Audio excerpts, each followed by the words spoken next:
minyalo wacho ni adieri kinde ochopo mar mondo mi okel yuto ne oganda wa makaluo.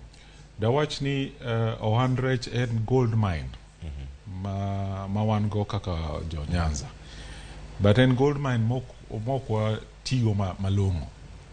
Masani onego bed ni wane kaka oyudo thuolo oket jatelo ma jadala kanyo, onego ng'i kaka olosonwa policies manyalo support jo timo ohand rech e gwenge wago.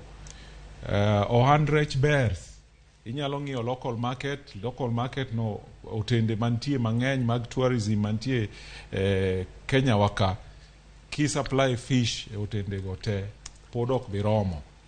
Wanyalo export fish, to moloyo onego wang'i value addition, mondo wang'i kaka wanyalo export fillets out of the country, nkech a whole fish nyalo bed ni is much cheaper than a fillet kidhi nyiewo supermarket.